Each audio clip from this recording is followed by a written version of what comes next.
Hi students, आज हमारा chapter है people as resource. Second chapter है हमारा 9th class. In previous chapter we discuss factor of production.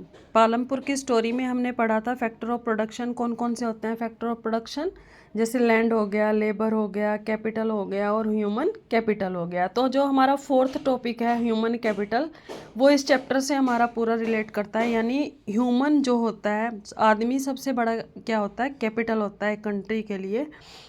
जैसे population is an assessed for economy instead of responsibility, कि जो population होती है केवल एक कंट्री की रिस्पॉन्सिबिलिटी नहीं होती है, बल्कि वो इकोनॉमी को भी असेस्ट करती है एक कंट्री की। पॉपुलेशन बिकम ह्यूमन कैपिटल, जो पॉपुलेशन होती है यानी जो जनसंख्या है, जो लोग रहते हैं एक देश के अंदर, वो भी एक ह्यूमन कैपिटल होते हैं एक कंट्री के लिए।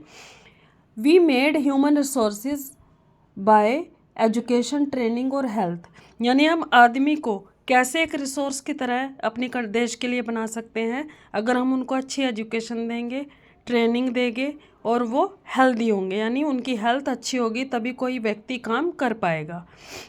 Development in human capital yield in return just like investment in physical capital, यानी आज अगर हम ह्यूमन कैपिटल के अंदर यानी ह्यूमन के अंदर अगर हम आज इन्वेस्ट करते हैं तो हमारे फ्यूचर में उसको हमें क्या मिलेगी, उस इन्वेस्टमेंट का डबल होके रिटर्न मिलेगा। If a human is develop then it develop of a country, अगर एक ह्यूमन डेवलप होता है तो उसके साथ साथ एक कंट्री भी डेवलप होती है। It develop not only himself her self, अगर एक आदमी कामयाब होता है तो वो केवल अपने आप को कामयाब नहीं करता है, बल्कि उसके साथ साथ पूरी सोसाइटी और पूरा देश डेवलप हो जाता है। तो how can we make human as a resource, हम आदमी को रिसोर्स कैसे बना सकते हैं। यानी सबसे जो मेन पॉइंट है हमारा इस चैप्टर का ये है कि कैसे हम एक आदमी को काबिल बना सकते हैं जो वो देश के लिए कुछ कर सके।